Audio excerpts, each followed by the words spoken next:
سیدہ تمازر بنت عمر خنسا رضی اللہ عنہا۔ خاندانی پس منظر: آپ کا نام تمازر تھا۔ یہ نام اس لیے رکھا گیا کہ ان کا رنگ بہت سفید تھا۔ ان کا سلسلہ نسب قبیلہ مضر تک پہنچتا ہے۔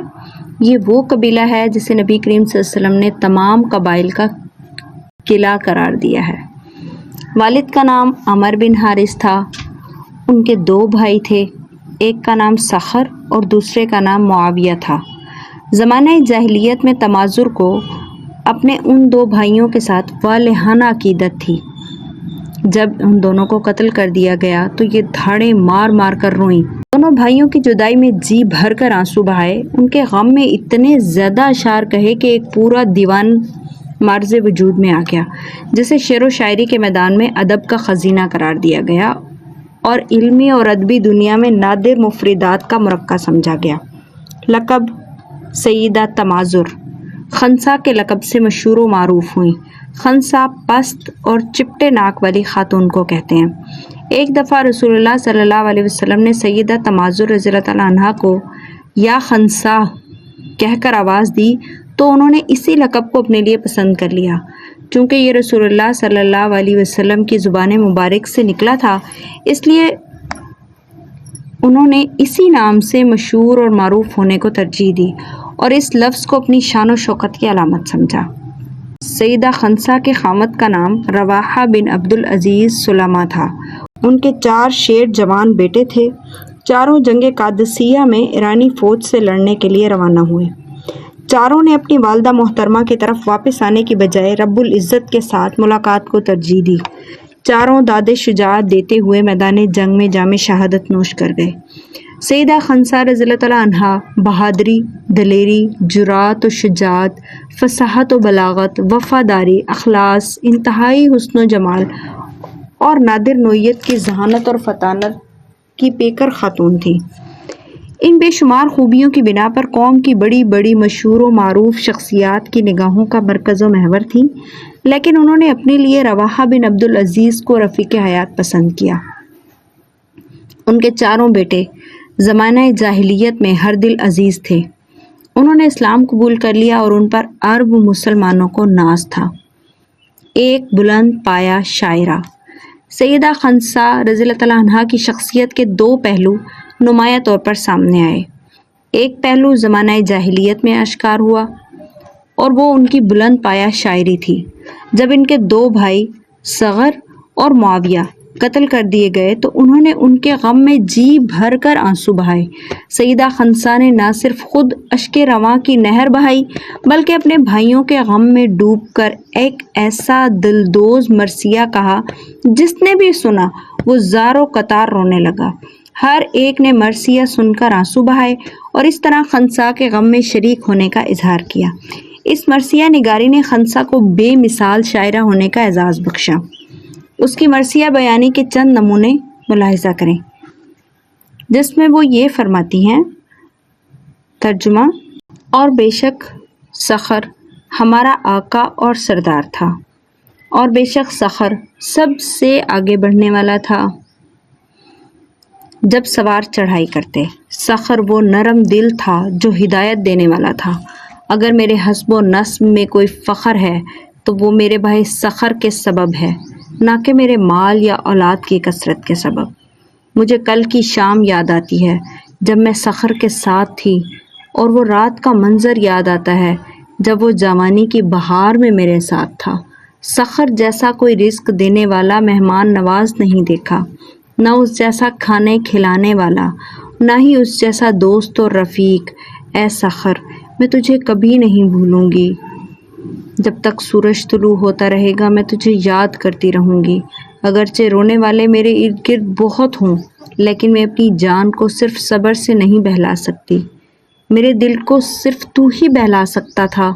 میں نے لذتیں، خوشیاں سب چھوڑ دیں۔ سخر کے فراق کے دن سے میں نے ہنسنا چھوڑ دیا۔ خنسا نے مزید یہ مرثیہ کہا: بے شک سخر ہمارا آقا اور سردار تھا، اور جب سخت سردی آتی تو سخر سب کو گرماتا تھا، یعنی سب کا سہارا بنتا تھا، اور جب لوگ بھوکے ہوتے سخر ان کے لیے کھانے کا بندوبست کرتا۔ سخر ہدایت والوں کے لیے نمونہ تھا، گویا وہ جھنڈے پر روشن آگ کی طرح نمایاں تھا۔ اب جب وہ چلا گیا تو زندگی کی لذتوں میں کچھ باقی نہ رہا۔ وہ میرے نصب میں سب سے زیادہ قریبی اور خالص تھا۔ مجھے اس کی یاد شام کے وقت بے قرار کر دیتی ہے۔ سخر جیسا جوان کوئی نہ تھا، میں نے اس جیسا دکھ کبھی کسی کو پہنچتے نہیں دیکھا۔ اس کی جدائی نے میری جان چیر دی اور سکون چھین لیا۔ میں فراق سخر میں تڑپتی ہوں، اس دن کو یاد کر کے جب قحط میں بھی وہ دوسروں کو کھلا رہا تھا۔ سورج کا طلوع ہونا مجھے سخر کی یاد دلاتا ہے، اور میں اسے کبھی نہ بھولوں گی جب تک رات دن میں نہ بدل جائے۔ جو میرے بھائیوں پر روئے، میری جان کے ساتھ رو دی۔ میں خود کو صبر دینے کی کوشش کرتی ہوں، لیکن میرے بھائی جیسا کچھ بھی میرے دل کو سکون نہیں دیتا۔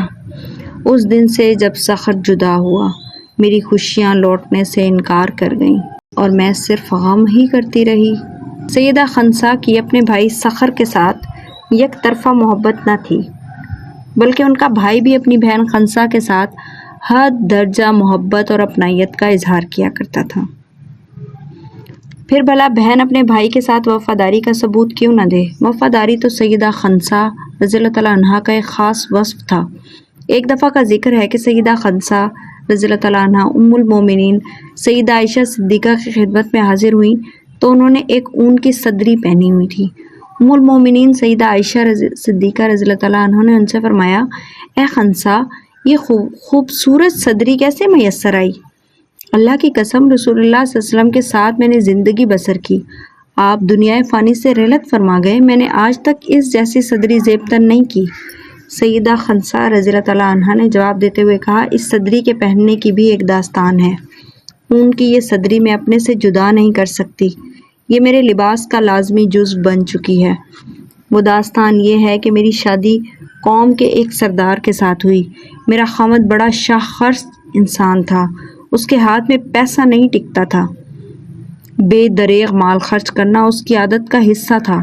اس نے اتنی فضول خرچی کی کہ سارا مال ختم ہو گیا۔ جب ہمارے پاس خرچ کے لیے کچھ نہ بچا تو ہم اپنے بھائی سخر کے پاس آئے اور اسے اپنی حالت زار کے بارے میں بتایا۔ اس نے ہماری بپتا سنتے ہی اپنا سارا مال 2 حصوں میں تقسیم کیا۔ پھر اس نے ہم سے کہا کہ جو حصہ تمہیں اچھا لگتا ہے وہ میری طرف سے قبول کریں۔ ہم وافر مقدار میں بہترین مال لے کر واپس اپنے گھر پہنچے۔ میرے خاوند نے چند دنوں میں وہ سارا مال خرچ کر دیا۔ ہم پھر سے خالی ہاتھ ہو گئے۔ میرے بھائی سخر کو پتہ چلا تو اس نے پھر اپنے مال کے 2 حصے کیے اور مجھے کہا کہ جو مال اچھا لگتا ہے وہ تیرا ہوا۔ ان کی بیوی نے اسے کہا کہ تم کب تک اپنا مال 2 حصوں میں تقسیم کر کے ان کو نوازتے رہو گے؟ تو جواب میں میرے بھائی نے یہ شعر کہا، وَلِلَّهِ لَا أَفْعَنُهَا شَرَارَهَا فَلَوْ هَلَكْتُ قَدَّدْتُ خِمَارَهَا وَاتَّخَذَتْ مِنْ شَعْرِ صَدَّارَهَا۔ تب سے میں نے قسم کھائی ہے کہ میں نے زندگی میں اس صدری کو اپنے سے الگ نہیں کروں گی۔ میرے بھائی نے 2 دفعہ اپنے مال کو 2 حصوں میں تقسیم کر کے ہر دفعہ ایک حصہ میرے سپرد کر دیا۔ اس طرح اس نے مال کے معاملے میں میرے ساتھ بڑی فیاضی کا ثبوت دیا۔ کیا میں اس کی جدائی میں اپنی آنسوؤں کا نذرانہ پیش کرنے میں فیاضی کا مظاہرہ نہیں کر سکتی؟ جب تک میری آنکھوں سے آنسو خشک نہیں ہو جاتے میں اپنے بھائی سخر کے غم میں آنسوؤں کا نذرانہ پیش کرتی رہوں گی۔ سیدہ خنسا نے اپنے بھائی معاویہ کے غم میں بھی مرثیہ کہا۔ ایک روز سیدنا عمر بن خطاب رضی اللہ تعالیٰ عنہ نے سیدہ خنسا رضی اللہ تعالیٰ عنہ سے پوچھا کہ آپ کی آنکھوں کے گرد سیاہ حلقوں کی کیا وجہ ہے؟ آپ نے فرمایا، مضر قبیلہ کے سرداروں کے قتل پر رونے کی وجہ سے میری آنکھوں کی یہ حالت ہوئی ہے۔ سیدنا عمر بن خطاب نے فرمایا، اے خنسا، وہ تو جہنم میں ہے۔ اس نے کہا، اس کا مجھے اور زیادہ صدمہ ہے۔ پہلے تو میں اپنے بھائی سخر کی زندگی کے خاتمے پر روتی تھی اور اب میں اس کے جہنم میں ہونے پر روتی ہوں۔ جب جریر شاعر سے پوچھا گیا کہ لوگوں میں سب سے بڑا شاعر کون ہے تو اس نے کہا، اگر سیدہ خنسا نہ ہوتی تو میں سب سے بڑا شاعر ہوتا۔ جریر سے پوچھا گیا کہ آپ سیدہ خنسا کو شاعری میں اتنا بلند مقام کیوں دیتے ہیں؟ اس نے کہا، سیدہ خنسا کے اشعار کی وجہ سے۔ جریر شاعر کا سیدہ خنسا کے بارے میں یہ تبصرہ ان کے بلند پایا شاعرہ ہونے پر دلالت کرتا ہے، کیونکہ کھرے کھوٹے سونے کی پہچان جوہری کو ہی ہوتی ہے۔ سیدہ خنسا کا مسلمان ہونا۔ سیدہ خنسا رضی اللہ تعالیٰ عنہا کا اپنے دونوں بھائیوں کے بارے میں موقف اس ماحول کے مطابق تھا جس میں اس نے تربیت پائی، لیکن یہ ماحول ہمیشہ نہ رہا۔ آفتاب اسلام طلوع ہوا، اس کی کرنیں سیدہ خنسا کے دل تک پہنچیں تو ان کرنوں نے ان کے دل کی میل کچیل کو دھو کر صاف شفاف کر دیا، جہالت کی تمام آلائشیں پاک صاف کر دی اور سیدہ خنسا کو ایک نئے روپ میں تبدیل کر دیا۔ سیدہ تمازر اپنے مسلمان ہونے پر فخر کرنے لگی، لیکن اس خاتون نے کس طرح اسلام قبول کیا؟ کس چیز نے اس کی شخصیت کو یکسر بدل دیا؟ آئیے اس صورتحال سے آپ کو آگاہ کریں۔ ہوا یہ کہ خنسا اپنے بیٹوں کے ہمراہ بنو سلیم کے وفد کے ساتھ رسول اللہ صلی اللہ علیہ وسلم سے ملاقات کے لیے روانہ ہوئیں۔ جب یہ وفد آپ صلی اللہ علیہ وسلم کی خدمت میں پہنچا تو آپ سے متاثر ہو کر سب نے اسلام قبول کر لیا۔ سب نے ایک اللہ اور اس کے رسول مقبول صلی اللہ علیہ وسلم سے لو لگا لی۔ جب نبی کریم صلی اللہ علیہ وسلم نے خنسا رضی اللہ تعالیٰ عنہ سے اشعار سنے تو آپ نے مزید اشعار سننے کی خواہش کا اظہار کیا۔ رسول اللہ صلی اللہ علیہ وسلم نے اپنے دست مبارک سے اشارہ کرتے ہوئے فرمایا، اے خنسا اور شعر سناؤ۔ لیکن جب بنوتی قبیلے کا وفد رسول اللہ صلی اللہ علیہ وسلم کے لیے ملاقات کے لیے آیا، وہ سب دائرہ اسلام میں داخل ہونے کی رغبت رکھتے تھے، تو اس وفد میں سے عدی بن حاتم اور اس کی ہمشیرہ صفانہ بنت حاتم اور قبیلہ بنوتی کے چند افراد آگے بڑھے۔ جب انہوں نے اسلام قبول کر لیا تو عدی بن حاتم نے کہا، اے اللہ کے رسول، ہم میں ایک شخص سب سے بڑا شاعر ہے اور ایک سب لوگوں سے بڑھ کر سخی ہے اور ایک سب لوگوں سے بڑھ کر شہ سوار ہے۔ نبی کریم صلی اللہ علیہ وسلم نے فرمایا، ان کے نام لیں۔ عدی بن حاتم نے کہا، لوگوں میں سب سے بڑا شاعر امراء القیس بن حجر ہے اور لوگوں میں سب سے بڑا سخی میرا باپ حاتم بن سعد الطائی ہے اور لوگوں میں سے سب سے بڑا شہ سوار عمر بن معد یکرب ہے۔ رسول اللہ صلی اللہ علیہ وسلم نے فرمایا، اے عدی، جس طرح تم کہتے ہو یہ درست نہیں۔ در حقیقت لوگوں میں سب سے بڑھ کر شاعرہ خنسا ہے، لوگوں میں سب سے بڑھ کر سخاوت کرنے والا میں ہوں اور لوگوں میں سب سے بڑا شہ سوار علی بن ابی طالب ہے۔ سیدہ خنسا کے حق میں لوگوں میں سب سے بڑھ کر شاعرہ ہونے کی گواہی سید البشر سیدنا محمد صلی اللہ علیہ وسلم کی زبان مبارک سے ہوئی۔ بہادر اور صابرہ شاکرہ والدہ۔ جنگ قادسیہ بپا ہوئی۔ یہ دن سیدہ خنسا کے ایمان کی آزمائش کا دن تھا۔ یہ مشکل ترین امتحان تھا، لیکن اس کا نتیجہ کیا نکلا؟ کیا اس امتحان میں سیدہ خنسا رضی اللہ تعالیٰ عنہا ناکام ہوئی یا انہوں نے امتیازی کامیابی حاصل کی؟ انہوں نے امتحان میں ایسی کامیابی حاصل کی کہ اس کی تاریخ میں مثال نہیں ملتی۔ جب سیدہ خنسا اور ان کے چاروں بیٹوں نے جنگ قادسیہ کے لیے روانگی کا اعلان سنا تو چاروں بیٹوں نے جلدی سے ہتھیار زیب تن کر لیے۔ ان کی بہادر والدہ اپنے بیٹوں کو حوصلہ دلانے لگی اور وہ اپنے بہادر مسلح بیٹوں کو نظر بھر کر دیکھنے لگی۔ اسے دکھائی دے رہا تھا کہ شاید اس کا اپنے بیٹوں کے ساتھ زندگی کا آخری لمحہ ہو۔ پھر انہوں نے اپنے بیٹوں سے مخاطب ہو کر کہا، اے میرے بیٹو، تم نے بخوشی اسلام قبول کیا اور اپنی پسند کے مطابق ہجرت اختیار کی۔ اس اللہ کی قسم جس کے سوا کوئی معبود حقیقی نہیں، تم ایک آدمی کے بیٹے ہو اور ایک ماں نے تمہیں جنم دیا ہے۔ میں نے تمہارے باپ کے ساتھ کبھی خیانت نہیں کی اور نہ تمہارے ماموں کو رسوا کیا اور نہ تمہارے حسب نسب میں کوئی آمیزش آنے دی۔ تم یہ بات اچھی طرح جانتے ہو کہ مسلمانوں کے لیے کافروں کے ساتھ جنگ کرنے میں کس قدر ثواب ہے۔ تم اس بات کو بھی خوب اچھی طرح جان لو کہ باقی رہنے والا گھر فنا ہونے والے گھر سے کہیں بہتر ہے۔ اللہ سبحانہ و تعالیٰ فرماتا ہے، یا ایھا الذین آمنوا اصبروا وصابروا ورابطوا واتقوا اللہ لعلکم تفلحون۔ سورۃ آل عمران کی آیت نمبر 3 ہے، یہ آیت نمبر 200۔ اے لوگو، ترجمہ یہ ہے، اے لوگو جو ایمان لائے ہو، صبر سے کام لو، باطل پرستوں کے مقابلے میں پامردی دکھاؤ، حق کی خدمت کے لیے کمر بستہ رہو، اللہ سے ڈرتے رہو، امید ہے تم فلاح پاؤ گے۔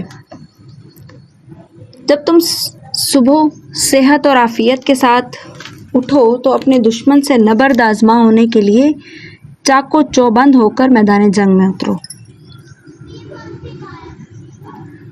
جب لڑائی کی آگ بھڑک اٹھے، زور کا رن پڑے، تو تم پورے جوش و ولولے کے ساتھ اس میں داخل ہو جاؤ۔ پھر یا تم غازی بن کر کامیابی حاصل کرو گے اور مال غنیمت کے ساتھ واپس لوٹو گے، یا شہید ہو کر خلد برس کے معزز مہمان بن جاؤ گے۔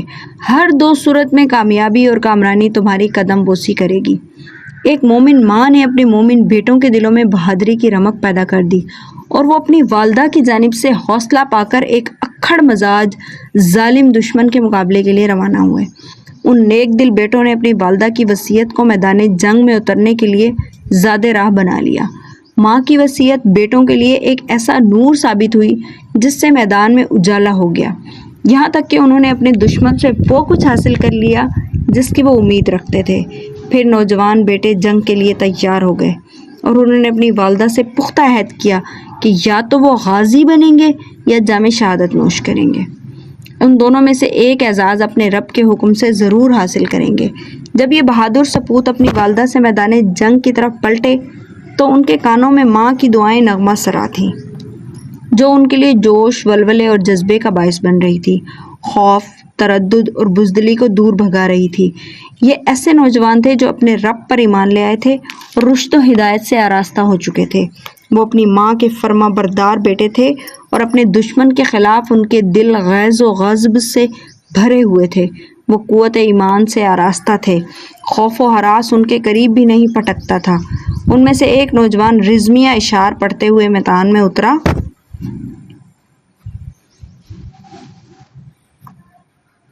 اور یہ نوجوان انتہائی دلیری اور بہادری کے ساتھ دشمن سے پنجہ آزما ہوتے ہوئے جام شہادت نوش کر گیا۔ پھر دوسرا نوجوان رزمیہ اشعار کہتا ہوا میدان جنگ میں اترا، اور یہ نوجوان بھی میدان جنگ میں بہادری کے جوہر دکھلاتا ہوا جام شہادت نوش کر گیا۔ اور تیسرا نوجوان رزمیہ اشعار پڑھتے ہوئے میدان جنگ میں اترا، اور یہ بھی میدان جنگ میں بہادری اور جواں مردی کا بھرپور مظاہرہ کرتے ہوئے جام شہادت نوش کر گیا۔ پھر چوتھا نوجوان رزمیہ اشعار پڑھتے ہوئے آگے بڑھا، اور یہ بھی بہادری اور جواں مردی کے جوہر دکھلاتا ہوا جام شہادت نوش کر گیا۔ اس طرح چاروں بھائیوں نے موت کو اس طرح ایک ساتھ گلے لگایا جس طرح انہوں نے مل جل کر ایک ساتھ زندگی بسر کی۔ اللہ سبحانہ و تعالیٰ ان پر اپنی رحمت کی برکھا برسائے۔ جنگ قادسیہ کے بہادر جنگجو فتح یاب ہو کر واپس آئے، لیکن سیدہ خنسا کے چاروں فرزند واپس نہ آئے۔ سیدہ خنسا رضی اللہ تعالیٰ عنہا میدان جنگ کی طرف روانہ ہوئیں تاکہ اپنے بیٹوں کے بارے میں معلوم کریں اور ان کی خوشبو محسوس کر سکیں۔ میدان جنگ سے واپس آنے والے ایک شخص نے سیدہ خنسا کے قریب آ کر درد بھرے انداز میں بتایا کہ تیرے چاروں فرزند جام شہادت نوش کر چکے ہیں۔ انہوں نے جذبہ جہاد سے سرشار ہو کر اپنے سینے پر زخم کھائے، وہ میدان جنگ سے پیٹ پھیر کر نہیں بھاگے۔ بلا شبہ وہ اپنے رب کے ہاں زندہ ہیں، وہاں ان کو رزق دیا جاتا ہے۔